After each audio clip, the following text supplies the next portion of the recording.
자, 당국 낮출 때 됐다 한마디에 우리은행 KB 이번 주 대출금리 줄 인하라는 기사가 있어서 가져왔습니다. 이거 사실 저번 주에 하려고 했었거든요. 1월 26일자 기사입니다. 그럼 오늘은 2월 5일이니까 한 열흘쯤 전에 기사라고 보시면 됩니다. 자, 기준금리와 시장금리 하락 효과를 서민들이 체감하기 어렵다는 지적이 쏟아지자 결국 은행들이 하나둘 대출금리 인하 행렬에 동참하고 있다. 자, 기준금리는 지금 3.5에서 3.0으로 내려왔죠. 무려 0.5%의 인하를 가져왔습니다. 불과 한 석 달 만에, 그죠? 10월달, 11월달 두 번 연속으로 인하를 했잖아요. 그죠? 그래, 한국은행에서. 그래서 지금 한국의 기준금리는 3%입니다. 그런데 우리 서민들이 대출을 할 때 실제 은행에서 금리가 0.5% 인하됐다는 이 체감을 전혀 못하고 있는 거예요. 그렇게 불만들이 많아지다 보니까는 이제 당국에서 나선 것들이죠. 이자 장사의 근원, 이런 이야기가 나오면은, 금리 내려간다 보셔야 돼요. 이자 장사, 은행권 돈잔치, 이런 이야기, 기사가 딱 뜨면은, 조만간에 당국에서 금리 인하하라고 압력을 넣겠구나. 이렇게 생각하시면 됩니다. 지금까지 그래 왔어요. 자, 이자 장사의 근원인 예대 금리 차가 길게는 5개월 연속 벌어진 데다 금융당국이 이제 대출금리를 낮출 때가 됐다고 경고하고 야당까지 가산금리 산정체계 관련 은행법 개정을 서두르면서 은행들로서는 인하 압박을 더 버티기 힘든 상황이다 라고 이야기하고 있습니다. 이미 신한하고 기업은행 등은 이미 인하를 했는가 봐요. 근데 여기에 이어서 우리 KB도 대출금리를 인하를 하고 있다고 하고 있습니다. 그래서 금융권에 따르면 우리은행은 주요 가계대출 상품의 가산금리를 최대 0.29% 낮춘다고 합니다. 거의 0.3%를 낮춘다는 이야기입니다. 가산금리를 아시겠지만은 우리 그 은행의 대출금리는 자기들 조달금리가 있거든요. 조달금리에다가 가산금리를 더해서 대출금리가 형성이 됩니다. 그러면 그 기준이 되는 조달금리는 무엇인가? 우리 그 네이버에 금융에 보시면은 요 밑에 보면은 국내 시장금리라는 코너가 있거든요. 여기 보시면은 코픽스 신규 지급액 요거 있죠, 그죠? 3.22 요게 은행의 그 자기들 조달금리라 보시면 됩니다. 조달금리가 3.22다라고 보시면 되고 여기에 자기들 마진이 이제 가산금리니까 그 가산금리를 합쳐서 우리에게 실제로 시행되는 대출금리가 나온다라고 보시면 되는 거거든요. 자, 그러면 이 기사에서 좀 더 보실 거. 지금 가산금리가 그럼 어떻게 움직였는가?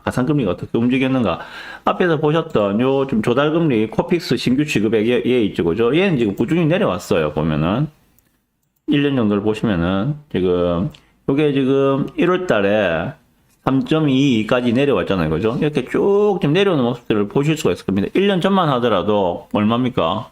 3.54입니까? 3.64입니까? 여기서 지금 쭉 내려오는 모습을 보이고 있잖아요. 그죠? 이렇게 쭉 내려오고 있습니다. 근데 가산금리는 어떻게 되고 있는가? 지금 여기 이 기사에 보시면은 가산금리가 7월 달부터 12월 달까지 어떻게 변화됐는지에 대해서 지금 표로 만들어서 쭉 소개를 해주고 있어요. 자, 우리가 많이 쓰는 KB 국민은행 같은 경우에 7월 달에는 가산금리가 0.44였습니다. 그 당시에는 기준금리는 높았죠, 그죠? 그래서 은행의 그 코픽스 금리는 높은 상황이었어요. 근데 가산금리가 많이 낮았죠, 그죠? 0.43은 되게 낮잖아요. 근데 이게 쭉쭉쭉쭉 올라갔죠. 어디까지? 11월 달에 1.27까지 올라갔습니다. 그 전에 9월 달부터 크게 오르기 시작한 데는 정부의 대출 규제가 있었죠.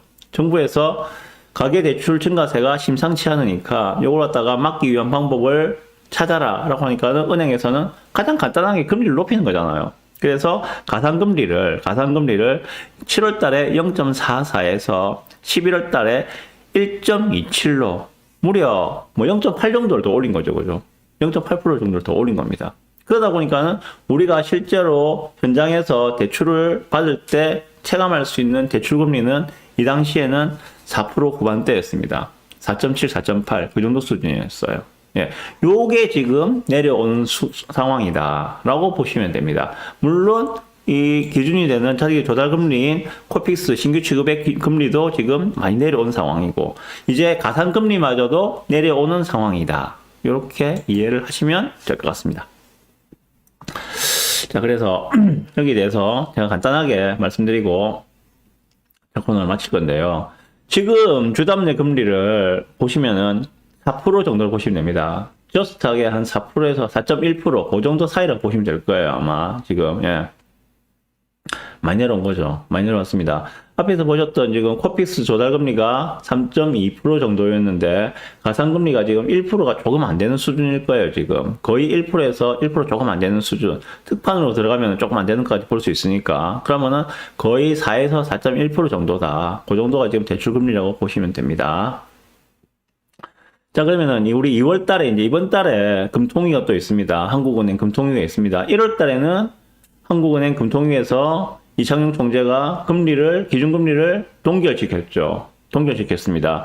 경제 상황만 보면은 금리를 내리는 게 당연하다. 하지만 현재의 환율이 불안하기 때문에 금리를 내리기가 어렵다라고 하면서 동결을 시켰죠. 그러면서 시장의 관측은 1월 달에 동결시켰으니까는 2월 달에는 금리를 인하할 가능성이 매우 높다라고 지금 시장에서는 보고 있는 중입니다. 네.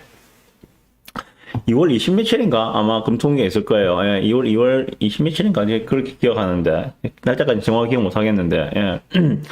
그 금통위에서 현재 기준금리가 3에서 2.75로 0.25%를 인하를 하게 된다면 예, 지금 가상금리도 이제 내려가고 있는 수순이라면 그러면 2월 말 3월 초에는 대출금리 이제 드디어 3% 후반대 3.8% 정도의 대출금리가 나올 수 있지 않을까라고 생각을 해봅니다.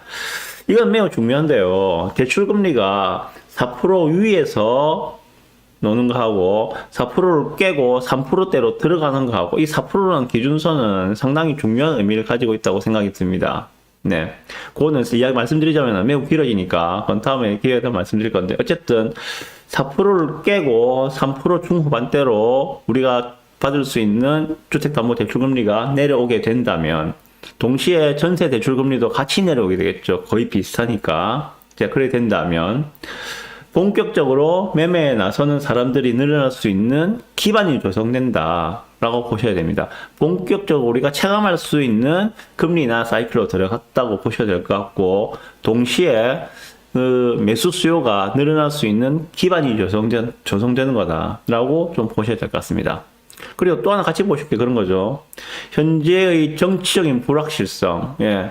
헌법재판소의 결론이 아마도 3월 초 정도면은 나지 않겠는가라고 많이들 예상을 하고 계십니다. 물론 가봐야 알겠지만은 될지 안 될지도 모르지만은 인용이든 기각이든 결론은 빠르면은 3월 초 정도면 나지 않겠는가라고 생각을 하고 있습니다. 자, 그러면 정치적 불확실성도 제거가 되는 상황, 금리도 이제 3% 후반대로 내려오는 상황, 예. 이 두 가지가 가리키고 있는 방향은 무엇인지 한번 생각을 해보셨으면 좋겠습니다. 그래서 제가 저번 방송인가 그 앞에 방송에 말씀드렸을 거예요. 예. 봄에 벚꽃놀이 가시기 전에 내 집 마련 혹은 갈아타기 하실 분들은 세팅을 마무리 하셨으면 좋겠다라고 말씀을 드렸습니다. 네, 참조하십시오.